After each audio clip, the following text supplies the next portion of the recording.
आज हम बात करते हैं सीबीसी रिपोर्ट के बारे में। सीबीसी रिपोर्ट मतलब कंप्लीट ब्लड काउंट। ये एक बहुत ही कॉमन रिपोर्ट है जो डॉक्टर्स के द्वारा करवाया जाता है।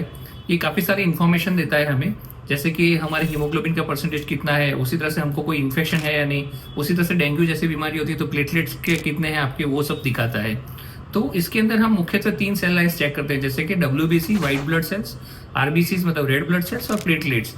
तो सबसे पहले आज प्लेटलेट्स के बारे में बात करते हैं। तो प्लेटलेट्स का आयुष्य कॉमनली 7 to 10 डेज जैसा होता है। प्लेटलेट्स जो बेसिकली हमारे शरीर में ब्लड का क्लॉटिंग का काम करती है। कहीं पे ब्लड जैसे हमको कट लग जाता है तो ब्लड का क्लॉटिंग का काम प्लेटलेट्स करती है।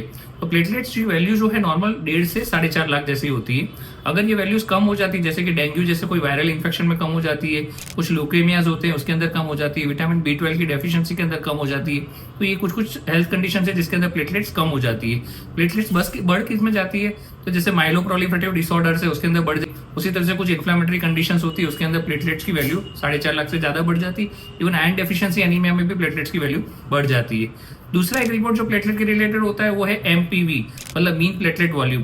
तो ये जो होता है बेसिकली 7 to 10 जैसा होता है उसका नॉर्मल, और जो अगर ज्यादा है तो इसका मतलब क्या होता है कि बोन मेरो के अंदर से प्लेटलेट्स नई ज्यादा निकलती है, क्योंकि नई प्लेटलेट होती है वो थोड़ी साइज में बड़ी होती है। तो ये कोई विटामिन डेफिशिएंसी है या फिर कई बार आईटीपी है या ऐसी जब कंडीशंस होती है उसके अंदर एमपीवी ज्यादा होता है। और एमपीवी कम किसके अंदर होता है, तो एप्लास्टिक एनीमिया के अंदर एमपीवी कम होता है।